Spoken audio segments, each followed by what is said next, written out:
everyone. A special programme from Crimewatch. Armed robbers think they can get away with anything.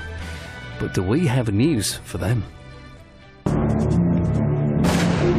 Armed raiders have carried out the biggest robbery in fallen British prey history. to a gang that police have described as callous and who planned a military-style operation.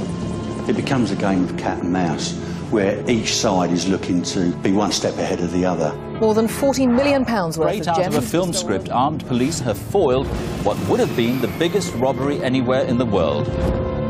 Some criminals dedicate their lives to outsmarting the police, risking it all in the pursuit of other people's money. The creed of the armed robbery is normally spend it fast, because if you get nicked, they'll only take it back.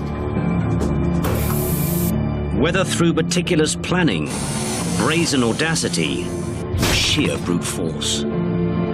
The gang behind the raid were armed and dangerous. They planned an armed robbery, almost like perhaps the police would plan a policing operation. Gang members disguised as police officers in what We appeared to thought, be an well, unmarked police that's a bit vehicle. mission impossible. So stealing 53 million quid. Guided by some of the country's leading detectives and criminal psychologists, as well as the unique insight of an ex-armed robber, we examine how investigators stay one step ahead of some of the most professional criminals. The challenge laid down is simple. Catch me if you can.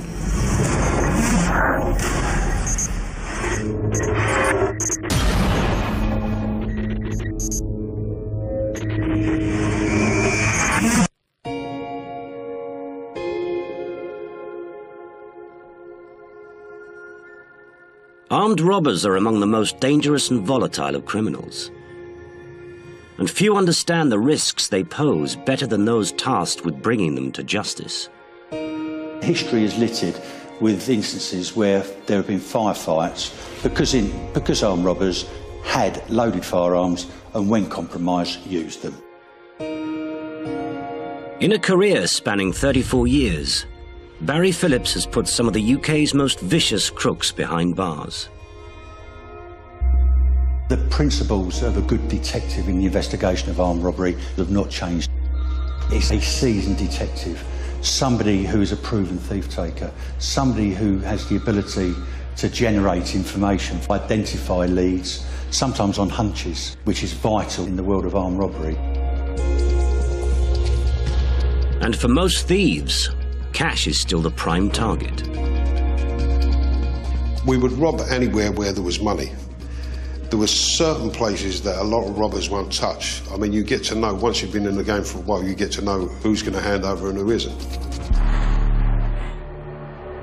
Reformed career criminal Noel Razor Smith was once dubbed Britain's most dangerous armed robber. He's carried out over 200 raids and spent more than 30 years behind bars. You've got to be very greedy and very lazy.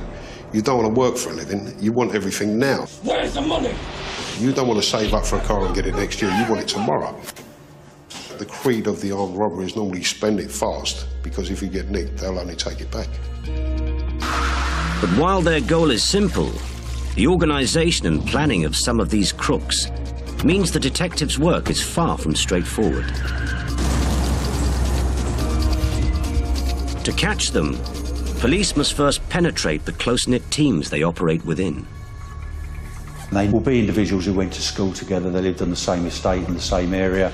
They will not work with people outside of that small, close-knit circle. And for these outfits, complete trust is vital. You've got to get to know people, judge their personalities and their characters before you'll actually go to work with them, because if you don't, you're going to get nicked.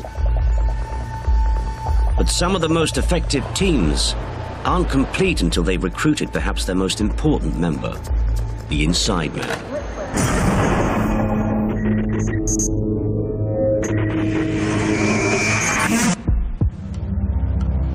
The inside man allows a gang access to the inner workings of their target and can expose vital weaknesses. When you're planning to rob somewhere, you're looking for inside information if you can get it. It's always handy to have. In 2004, NatWest Bank employee Shazim Jusab committed the ultimate betrayal. Seduced by the promise of quick cash, he turned against his colleagues. Morning, Nick. Jump in. You all right? Yeah, fine, thanks. And joined forces with a team of violent armed criminals. No, what you doing? Having supplied them with the crucial inner workings of the bank, Shazim heartlessly looked on as the robbers kidnapped his colleague at gunpoint. He then played the innocent victim as he was ordered to empty the safe of £200,000. Shazim had acted his part convincingly, earning himself a share of the stolen cash, and at first no one suspected a thing. Until detectives identified two of the armed robbers as Shazim's relatives, and his story began to unravel. Under police questioning, he quickly admitted his role in the robbery, but now he tried to pin all the blame on his own brother-in-law. He was the one who started the discussion. He said, I want to rob NatWest Bank Russia. He came to a point when I said to him, there is no way I'm going to let you rob the bank. He stopped, he told me, listen, you have it my way or the highway. But this time, no one was fooled by Shazim's performance, and he was duly sentenced to 12 years for his role as the inside man. But it's not just the villains who rely on inside information. In any robbery gang, there will always be a weak link. The bigger the team, the more weaker links there will be. If you can identify those individuals, a detective will look to turn them into sources of information. These individuals are known as covert human intelligence sources. In other words, informants. They still play an important role in the combating of armed robbery. They provide information that will either identify an individual or a gang. They may well give you information of their intended target. The most valuable sources will go beyond just passing on information. They'll go on the record and give evidence and become the highly prized supergrass.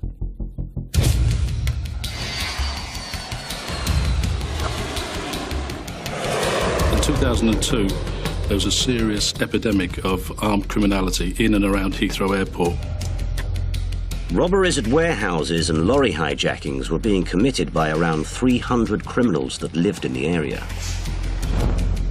To catch the ringleaders, Scotland Yard's elite flying squad needed information. The first big breakthrough was when a baggage handler was arrested and came forward as a supergrass. Well, the guys you need to be looking for, they all live in the Stanwell area, so they know the airport like the back of their hand. It's all very well. What we need is names.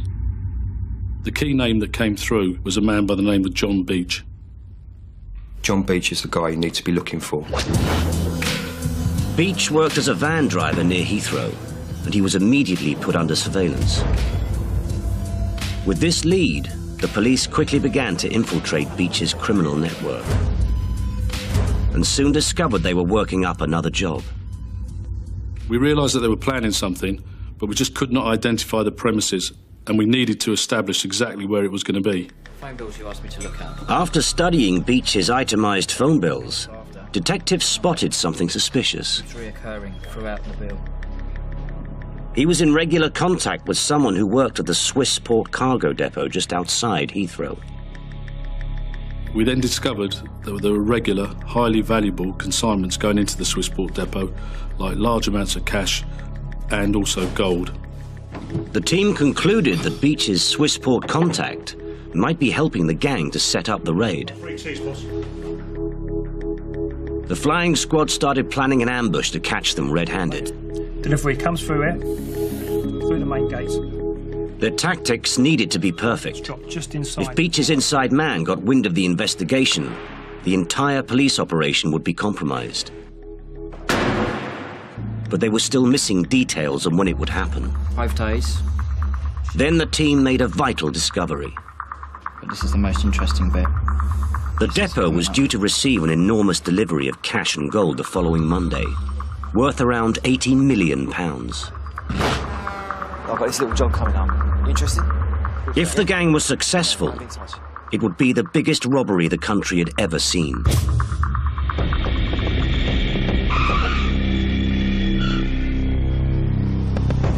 had over 100 officers deployed in and around Heathrow Airport. I was positioned just outside the depot, watching what was happening. Nothing to report, boss. By 9 a.m., the cash had been delivered to the warehouse, and the security van carrying more than 3 tons of gold was on the way. You got a visual? But how the gang were going to commit the crime remained a mystery. The arrival of a white van a few minutes later looked perfectly innocent. But unknown to police, the driver had used forged paperwork to pass through security, and in the back was the armed gang. Nearly there, boys. You ready for this, yeah? The robbers were in the car park in their van. What they didn't know was just meters away, in another van, was my team of armed officers. The irony was that neither of them knew either were there. The two groups of men waited. The police for the robbers to strike. The robbers for the gold to be unloaded. For their plan to work, the insider had to tell them precisely when the gold was on the warehouse floor. It's here. It's on the ground, yeah? Yep. And when the vault door was open. All right, boys, this is it. Odds on, come on. What happened next stunned the police.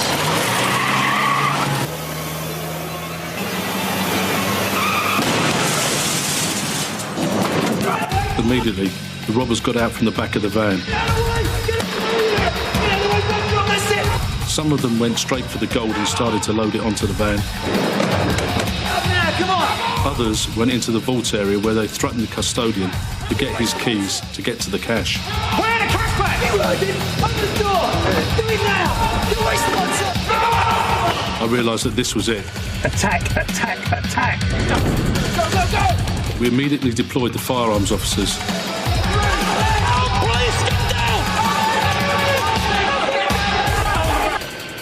Minutes after the armed officers went into the warehouse, I walked in. Job well done. It was a moment of elation. We knew that these men were going to go away for a long time once convicted. Hello. And although their ringleader, John Beach, had tried to keep his hands clean by not taking part in the actual heist, he was jailed along with the other gang members for a total of 83 years. Both the criminals and the detectives had relied on inside information, but this time, the police had come out on top. Unlike most investigations which start after a crime has taken place, the ultimate aim for detectives dealing with armed robbers is to catch them in the act. Police, show me hands! See your hands! It's vital to wait until that last second before they commit the robbery with the guns in their hands, so you maximise the evidence that goes before a jury. It's highly specialised policing, with units up and down the country dedicated to catching the criminals who claim they have the highest status of all. There is a definite pecking order in crime, and armed robbers are kind of classed as the elite. They sit right at the top.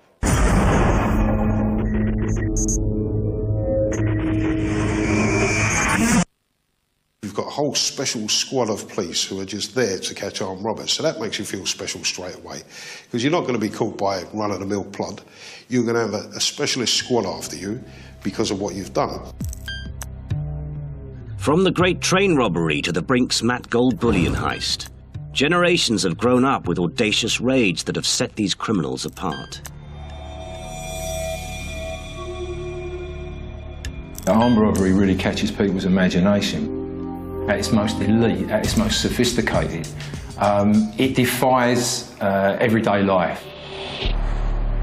Professor Dick Hobbs has studied organised crime in the UK for nearly 30 years.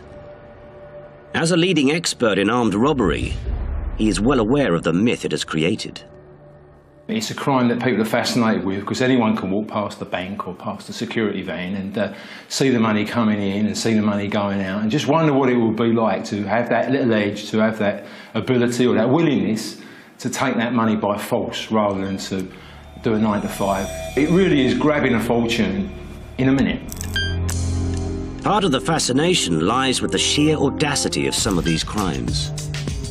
Every now and then, someone will come along with a methodology which actually does show a certain amount of wit and imagination. And for the minority of armed robbers that can actually do that, they still can be regarded as being very much, if you like, the cream of the crop.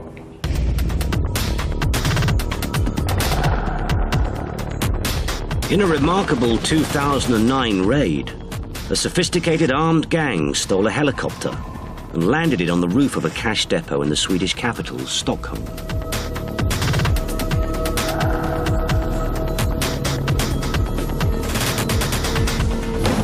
Launching their commando-style attack, they smashed through windows and detonated explosives to blast through security blocks.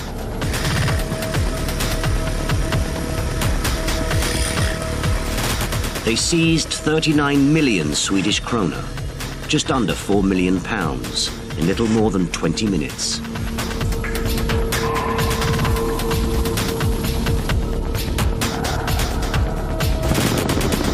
And to ensure their escape, the gang placed a fake bomb in the police helicopter hangar, leaving them stranded on the ground, watching helplessly as the robbers disappeared into the night sky. The whole scene around armed robbery is a sort of self-perpetuating myth. It's come from maybe 60, 70 years of Hollywood films and television programmes that kind of glamorise armed robbers in the way that they don't glamorise other criminals. What it really boils down to is you're a thief with a gun. 24-year-old local man was The shop assistant feared for his life. The postmaster was taken to hospital with facial injuries after the raid. Behind any apparent glamour and fictional hype, one aspect of armed robbery goes largely forgotten: the victims. It's always said that armed robbery is a victimless crime, that all they're robbing is a commercial premises where the money can be regained through insurance companies. That couldn't be further from the truth. Once I actually sat down and thought about the things I've done, I was quite ashamed and embarrassed by it. And, you know, I didn't realise that people had been hurt. I classed myself as a sort of happy-go-lucky Robin Hood kind of figure, when really, in reality, I was just a scumbag criminal frightening the life out of people in order to nick a few quid because I was too lazy to work. And the most brutal of these criminals will go to any lengths for even the smallest amounts of cash. A policewoman is shot dead responding to an armed robbery in Bradford city centre. Police named the dead officer as Sharon Beshanivsky, a mother to 5 children.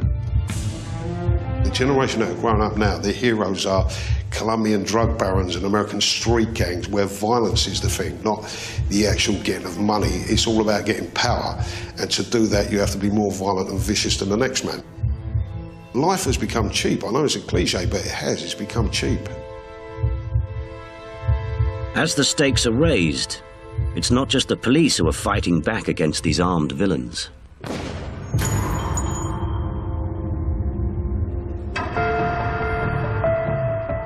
In 2006, there was a huge increase in cash-in-transit robberies across the UK. But those responsible for these attacks were a new breed of armed criminal. They were very much younger, more chaotic, and certainly the flying squad and the other police forces knew very little about them. Former head of the Met's flying squad, Bob Cummings, now advises the UK security industry how to combat these villains.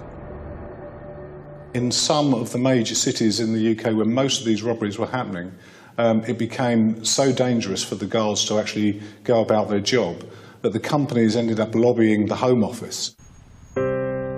As a result, the police and the cash industry began working together, sharing intelligence and developing new high-tech countermeasures.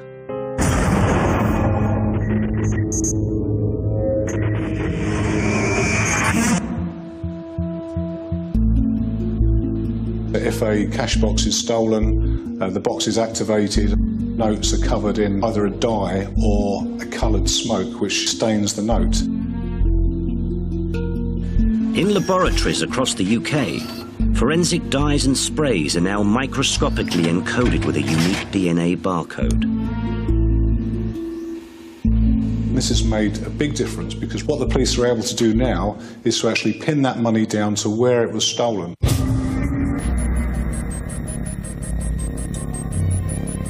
In 2008, robbers armed with a handgun stole £20,000 from a security van in Blackburn before coldly shooting the guard in the leg.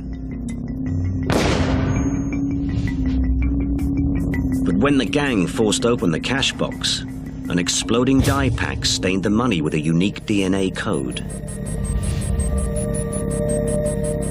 Shortly after the raid, the attackers began spending the money. But when staff alerted police to the dyed notes, analysis of the encoded DNA marker proved conclusively they came from the raid.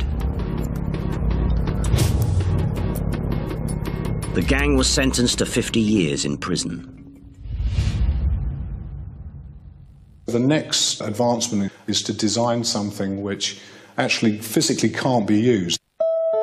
And what the industry are now using is a glue solution which, when the box is stolen, is spread all over the notes and bonds them into a wedge, rendering the money completely useless to the criminals. And it's not just the cash that's being targeted. DNA-style sprays are being used to brand the robbers themselves. Right, you get on the floor! Get on the floor! Between 2005 and 2007, a gang of jewel thieves carried out a series of armed raids throughout the country. On average, carrying out one robbery every 2 months, changing their disguises from job to job. Get on the floor! But they finally made a critical error when they returned to the site of their first successful job. Jeremy France Jewellers in Winchester. This time they were ready for them. Realizing the shop was being robbed again, staff activated anti-bandit smoke, causing the gang to panic. As they ran for the door, they were sprayed with a unique DNA marker called Smart Water. Smart Water's clear liquid spray is a forensic fingerprint invisible to the naked eye. But under a UV light, it provides crucial evidence to place the suspect at the scene of a crime.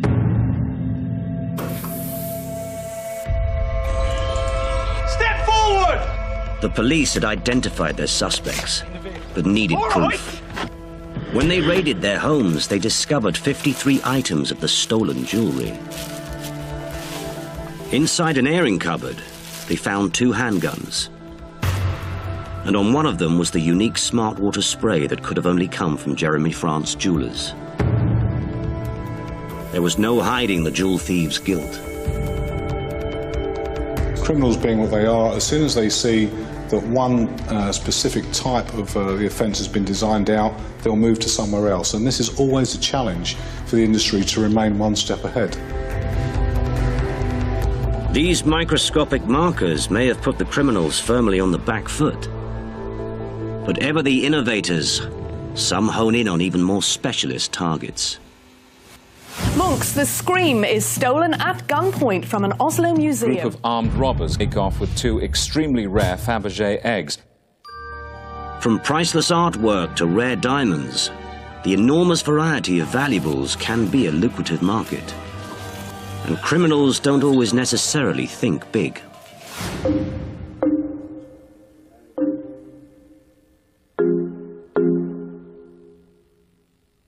In 2008, career crook Craig Townend decided to steal a collection of rare and valuable stamps. Craig Townend did a lot of research. He'd learnt enough in order to pass off as somebody that certainly had a working knowledge of stamps and the trade.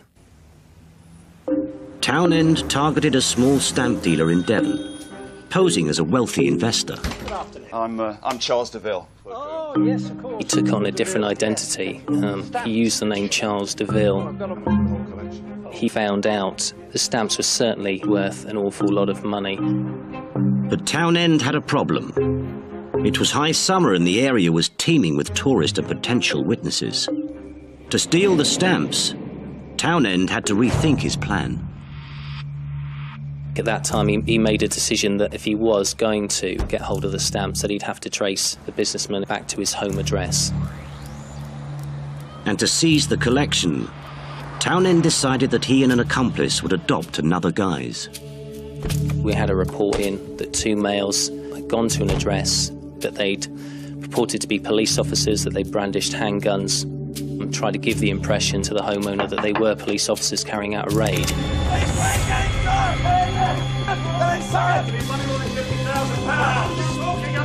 Anybody else in the house? That's my son. Whilst he was being restrained, the firearm that the assailant was holding was actually discharged.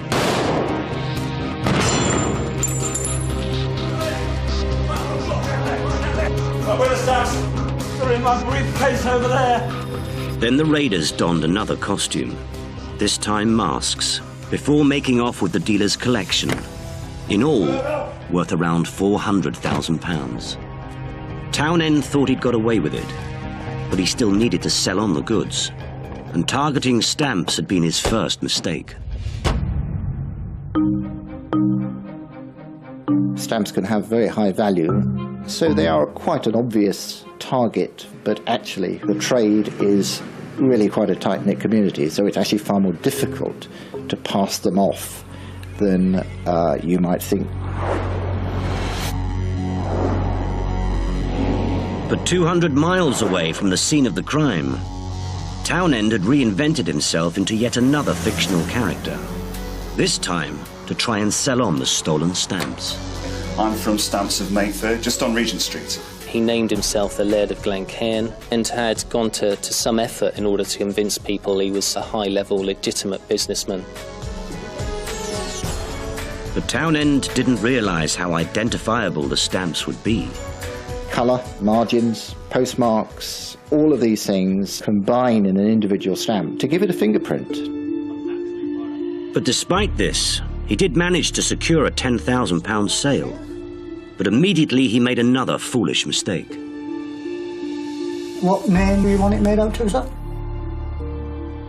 Craig Townend. Craig Townend. When the dealer discovered the stamps were stolen, he reported the name to police, and it emerged that he had tried something similar before. 10 years earlier, Townend and an accomplice raided the York City Art Gallery and stole £1.3 million worth of fine art. He was caught red-handed as he posed as an art dealer trying to sell on the stolen works, and sentenced to 15 years.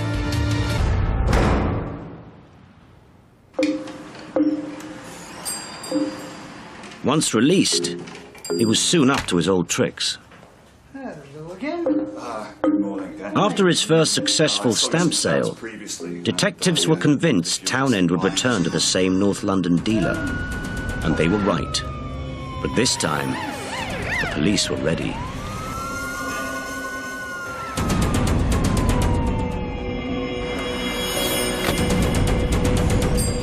Craig Townend, you're under arrest, you do say, on suspicion of armed robbery.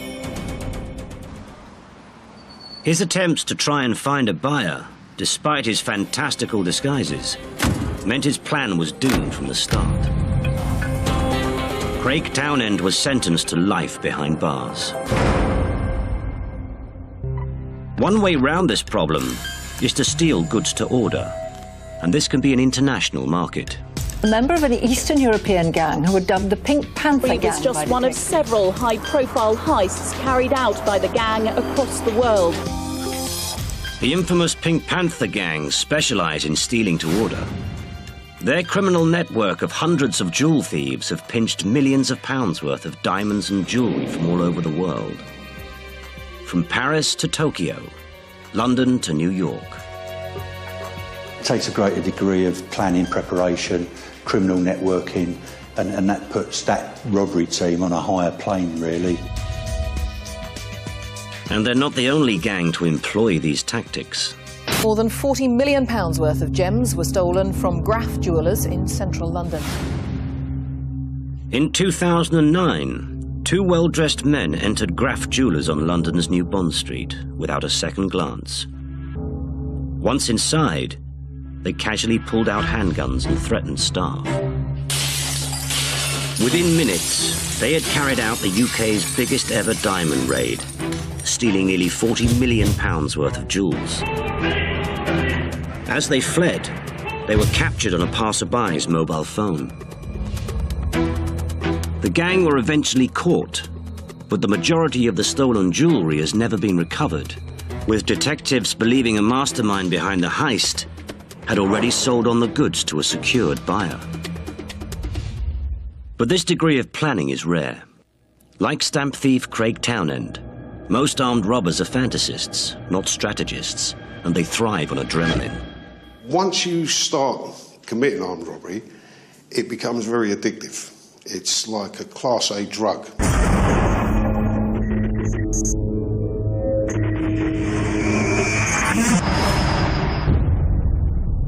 There's nothing better than walking into a place, being in there for 3 minutes and walking out with £30,000 in your pocket or in a bag. You know, it is a great feeling. And it's a power buzz. But the need for the thrill and excitement is fundamentally at odds with the idea of the professional thief. The bravado, the impulsivity are incompatible with the characteristics of meticulousness, of self-restraint and control that are required to be a criminal mastermind. Renowned criminal psychologist Donna Youngs has spent 15 years analysing the motives and methods that underpin violent offending. One psychological variety of armed robbery is what we call armed robbery as heroic quest. For these offenders, they're not so much concerned about acting out the role of the consummate professional. Rather, what they're concerned about is the dramatic effect of their offence on the world, about having an impact, about proving their point, about being recognised. And for some, the need to be recognised can be too much to resist. Terry Smith was one of Britain's most notorious armed robbers.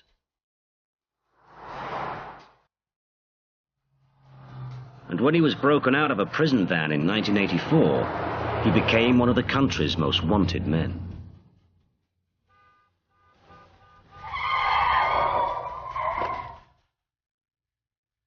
Open them back! Come on, quickly, get out! Let's go! Don't fall off and smash your head in! Smith had been in and out of jail for most of his adult life, but when he became a free man, his inside knowledge of armed robbery made him a leading authority on the subject. Joined now by Terry Smith, who was once an armed robber. And even a television celebrity. The police are very efficient and effective at nicking some of the robbers, not all of them. And from my point of view, I just hope that some of them do get away, but not everybody will share that point of view. No, of course, but I mean, I'm a partisan member here, so I just think I wish them best of luck. He claimed that he was no longer involved in any criminality and was just an expert. In fact, he called himself a robologist. Terry Smith had made a great show of going straight. But in 2007, police started investigating a near-fatal armed robbery at Rayleigh Station in Essex, which bore all the hallmarks of one of his jobs. Police in Essex think that a man who was shot during an armed robbery... Two men attacked a security van delivering money to a cash machine. Give us the box! Give us the box! Stay! Pushing 50, Smith had been out of prison for 12 years. But when witnesses began describing one of the robbers as having a distinctive limp, a retired detective was instantly reminded of an armed robber he had come across in the 1980s. The man's name was Terry Smith. Police investigating the Rayleigh offence were very keen to know what Smith had to say. Mr. Smith, on the 25th of May, there was a serious incident at Rayleigh Station. Where were you that day? But even though Smith wasn't talking, they managed to find out everything they needed to know from the man himself. He'd actually written a number of books, one of which was called The Art of Armed Robbery. That book actually proved to be highly relevant and a great source of intelligence for us. And really, we have to thank Mr. Smith for writing such a book, because it's all about his modus operandi, told us about his family, his associates. In fact, he had photographs of his associates within the book. After more than a decade as a free man, Terry Smith was once again put under police surveillance. And when analysts studied the footage of Smith, Not only was his distinctive limp apparent, but so too was a unique side effect. Unable to bend his injured leg, Smith would get into a car head first. It matched exactly the strange gait of the man in CCTV footage of the crime scene. Detectives could now prove Terry Smith was indeed one of the robbers. He just couldn't stop committing armed robberies. He couldn't stop planning them. It was like a drug to him, there's no doubt about that. For Terry Smith, his addiction to robbery proved irresistible, and once again, he found himself behind bars. Terry Smith's TV appearances and the writing of his autobiography are really driven by the same underpinning psychological processes that drove his armed robbery behaviour. They're driven by the same need to demonstrate his prowess and his ability to demand attention. They are the functional equivalent of the dysfunctional armed robberies that actually he was continuing to commit at the same time. But for some criminals, the thrill is not in the act itself, but in honing their skills and outsmarting the police altogether. Learn from people who have already been caught, and you see what mistakes they made and try not to make them yourself. You've got to be aware of what the police are doing and what they're coming up with in order to combat you. And you've always got to try and be ahead of them. You've always got to try and outwit them. So how do detectives take down the ones who think they're untouchable? Londoner Danny Speed was the master tactician behind one of the most highly organised teams of criminals the flying squad had ever encountered. His planning and preparation for an armed robbery was way beyond what we'd seen before. Between 2007 and 2010, Speed orchestrated a series of violent raids across East Anglia and the southeast, netting nearly £500,000. He was so adept at planning and executing these raids, detectives dubbed him Mr. Meticulous. They were strategically aware criminals who planned an armed robbery, almost like perhaps the police would plan a policing operation. So that's what's making it difficult. You're almost going up against someone who's using very similar tactics to you. For many in the criminal underworld, Speed was the man to turn to for advice. He became almost a consultant for armed robbers and a consultant for armed robbery. In January 2008, Speed planned his most brazen raid yet. The gang hit a nationwide building society in the quaint market town of Holt in Norfolk.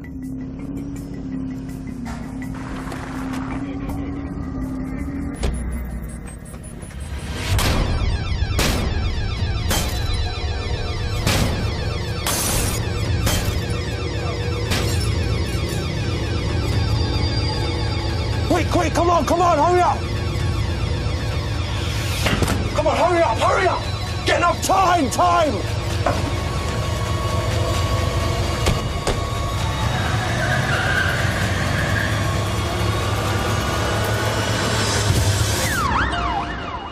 But this time, after stealing £80,000, instead of making their getaway, they had the nerve to check into the hotel down the road, where they could sit back and admire their work. I'll have a beer, please, mate. Mate, that too, please, mate. By now, I think he was enjoying rubbing the police's nose in it. He saw himself as being so well-schooled and so clever that he was almost daring himself on the next offence he committed. And for their next offence, the gang stole £47,000 while dressed in camouflage gear to blend in with American servicemen in Mildenhall, Suffolk, home to a US military airbase. They're thinking, if we're seen by anyone, they just think we're visiting forces. You've got to have some front to do that. Although forensics had identified the gang behind the raids, there was insufficient evidence to convict them. So the elite flying squad were called in to take them down once and for all. We'd look at what sort of methods they use, linking all the offences. You want to find out where they live, what vehicles they're using, who their associations are. So you use covert tactics around that. But it wasn't just Speed's ability to plan a job that set him apart. He and his team had the ability to outsmart even the most sophisticated police tactics. From the start, it was a complete nightmare. I'd never encountered anti-surveillance techniques by any team that we targeted before. They knew the police tactics. They knew what we'd do. They knew what a surveillance team looked like. We had trained officers from the surveillance wing who were excellent at what they do, and they were getting compromised. He enjoyed dragging them around. And even knowing that they were under observation, it didn't stop the gang from committing more robberies. But detectives were about to get a break. Surveillance teams had managed to identify their next target. This time, the flying squad would be lying in wait for them. If you don't take your chance with them, then you might never get an opportunity again, and then they go up to another echelon of criminality and they become exceptionally difficult for any one police organisation to take on.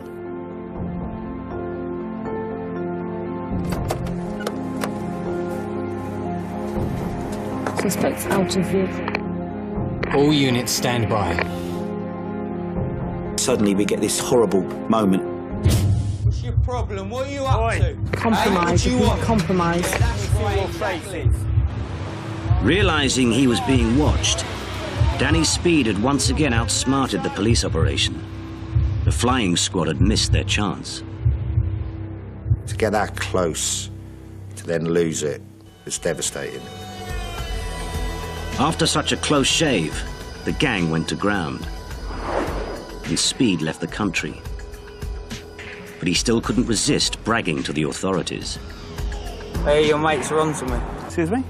Tell them to stop it, will ya? They're rubbish at it. Thanks, sir. But it wasn't long before the gang were up and running again. They obviously need money because they're out robbing again. It's great news, because we're back in. But so far, all covert operations had failed. The flying squad were forced to rethink their tactics. We thought we'd have to go maybe one step further and think outside the box and think of what else we could do. So they decided to put a listening probe in Danny Speed's car. What's up? Listen, I've got some job coming up in the next couple of weeks, if you're interested. And immediately they got the breakthrough they needed. It's quite amazing that a guy of his calibre would just drop his guard. Cheers. Now the flying squad were one step ahead. After an 18-month investigation, detectives were finally ready to take down Speed and his gang. But for once, Mr. Meticulous was running late. Speed had actually overslept, which is so ironic. His guard's down then at that point because he's not looking, he's just in his car and he's going like a bat out of hell to get there.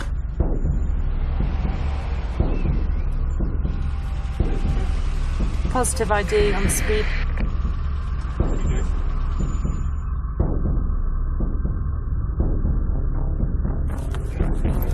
All units stand by. Suspects are changing into blacks. All right, call in. All units, strike. Tell me I ain't right here.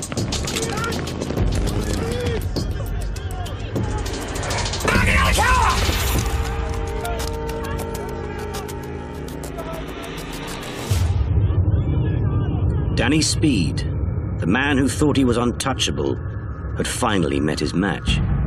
He was sentenced to 20 years in prison. Weighing up the risk of, say, imprisonment or being captured is something that I think doesn't enter the mind of 90% of criminals. If you actually sat down and thought about what you were doing and what the result could be, and let's face it, you're looking at, in my case, you're looking at 20 years for armed robbery, you wouldn't go out and do it. Nowadays you can't. You're putting your life on the line and you're putting your liberty on the line for absolute, what is a petty amount of cash, and you're looking at bundles of years in jail. Tough policing, high prison sentences and advances in technology mean that for many armed robbers, the risks far outweigh the rewards.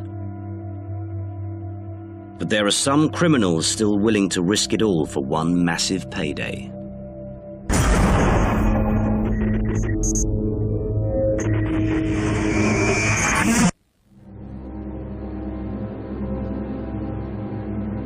they've put you in a place, a prison, where you're mixing with all other armed robbers who will be telling each other the same thing. Well, this is us for life. We're not fit for anything else. So what I'm going to do is I'm going to do this big job when I get out and retire.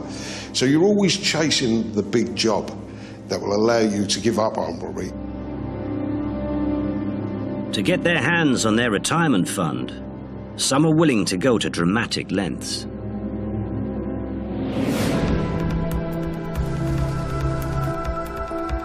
In 2000, in a scene straight out of a James Bond movie, thieves raided the Millennium Dome in London using a speedboat, smoke bombs and a JCB.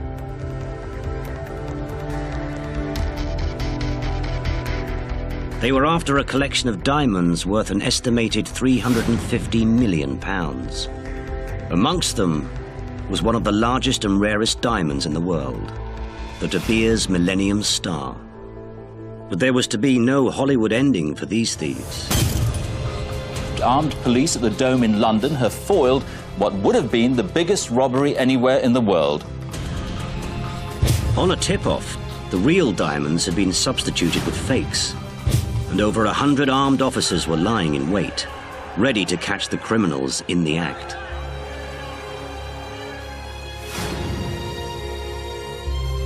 But with the stakes so high, some will use the most sinister tactics to get their hands on their ultimate prize.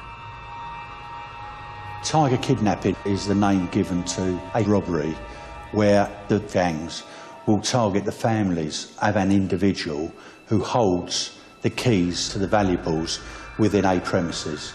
And the classic example in recent years is the depot robbery down in Tonbridge. In 2005, a gang started to plot the biggest heist in British history. Their target was the Securitas depot in Tonbridge, Kent. Inside the maximum security fortress was around £200 million in cash. It's not somewhere you can just knock and walk in. But every detail of its inner workings were being fed to the gang by an inside agent, Emir Husani. Using a pinhole camera stuck in his belt, he filmed the inside of the depot. But even with this information, the gang had no way past the high-level security. Who could turn up and afford them access to that depot without question? To get inside, the gang had decided on a ruthless solution. They planned to abduct the depot manager, Colin Dixon, and his family. First, they set about monitoring the Dixons' movements. She's been in all day. It was quite extraordinary the lengths they went to, where he lives, what car he drives. Everything that would lead them to be able to get hold of him at any time. They even went as far as secretly recording the family home.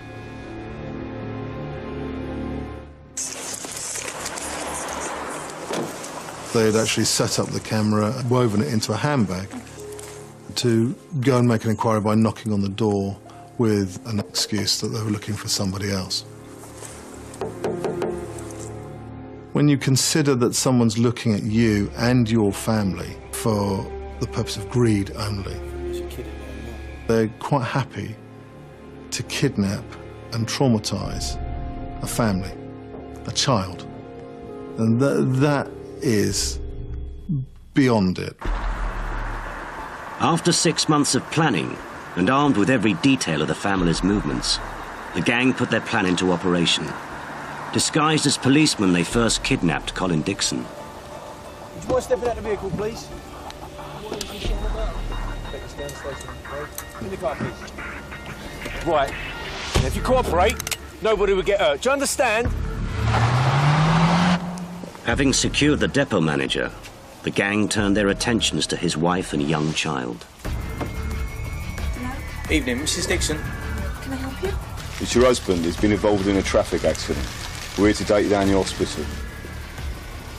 A policeman's come to the door. A person they're supposed to trust has then taken them away. You got any ID? It's in the boot, love. I've never heard of anything like it in my nearly 30 years as a police officer. Emily! Emily! At gunpoint, Lynn Dixon and her young child were driven to a remote farm where her husband was being held hostage. How many staff are there, Colin? Do you think we're kidding it? How many? He's asked all sorts of questions about the inside of the depot. If you don't cooperate, I am going to shoot you and your family. Please, I'll tell you what you need to know. So he now knows that he's got no option. Come on, get him up. Come on, get him up. Come on, let's go. Come on. The chap on the control room recognises his manager straight away. Without question, lets him in. Plan is now working.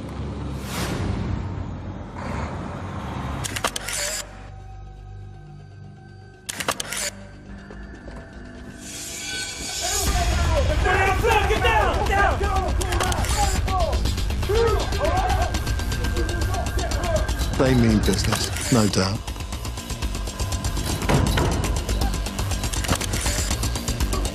A number of the employees were convinced that they were going to be killed. Leaving the hostages locked in cages, the gang got away with £53 million.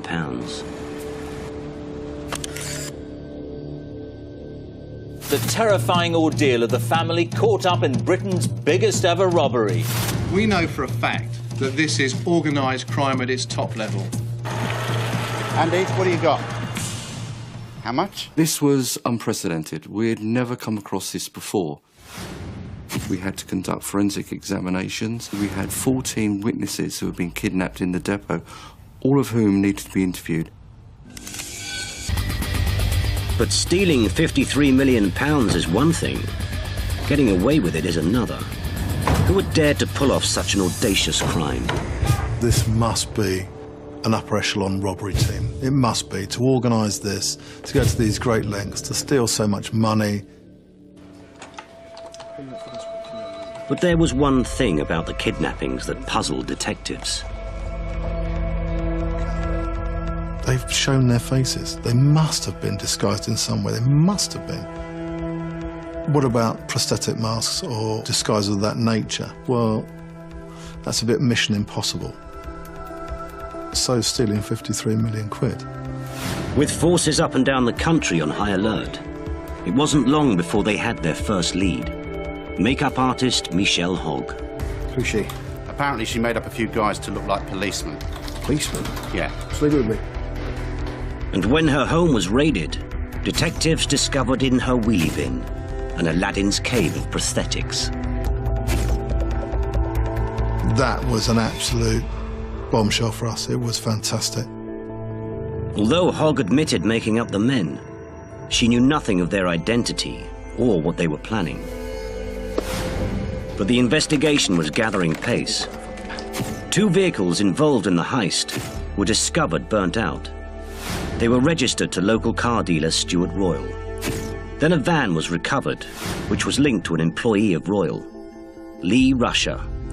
Inside was a ballistics vest, a submachine gun, and £1.3 million in cash.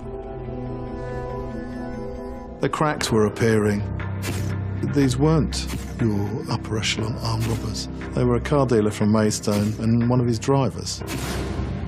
When police raided Lee Rusher's home, along with a whole host of evidence, they found a hand-drawn map of the depot and the surveillance footage of the Dixons' home. They're dreadful at covering the tracks and what they were going to do afterwards. Leaving a map of the inside of the depot in your home. You know, that is just unbelievable. Police started to round up the suspects. But who was the ringleader behind the operation? One name kept cropping up: Lee Murray. Lee Murray was a celebrity cage fighter, known very much in southeast of London. We had the names of Paul Allen that came in, who was very much Lee Murray's right-hand man. Here, boys, listen. I've got this job coming on. It could be massive. We can link him to the Kent gang because he has trained in mixed martial arts with Lee Rusher. There's a definite link between these two. With the gang's litany of mistakes growing all the time, the most devastating evidence would come from Murray himself. In the weeks prior to the heist, Murray's Ferrari had been impounded after a road accident. Boss, you're not going to believe this. They found a mobile phone. You're going to want to hear what's on it. Probably takes four of us, and with a van, literally it's going to be a matter of seconds, isn't it? He recorded a 5-minute slot with Lee Russian, and they are clearly discussing planning for the robbery. But just days after the Securitas raid, Murray and Allen had fled to Morocco. With no extradition treaty with the UK, they thought they'd got away with it. They were living the life of luxury. What they didn't bargain on was that we would chase them, and we did. With the help of the Moroccan authorities, Paul Allen was sent back to the UK. The ruthless gang who had terrorized the Dixon family was sentenced to over 150 years behind bars.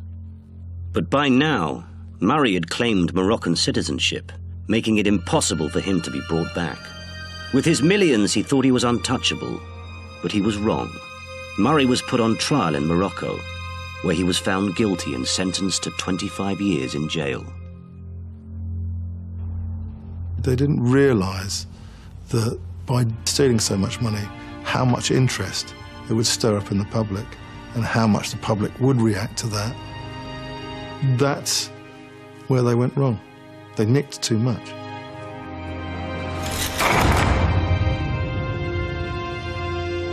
Every day, around £1.4 billion is transported around the UK. Money needs to be moved. Until we do away with cash completely, then money needs to be moved around, and it will always be vulnerable. And it's these vulnerabilities that armed robbers will continue to exploit. It is a game of risk, which some criminals, no matter how high the stakes become, will keep on playing. There is never such a thing as a perfect robbery. As history has shown, there are always the weak links. There are always flaws in their plan. The trick is the police have got to control those individuals and be one step ahead.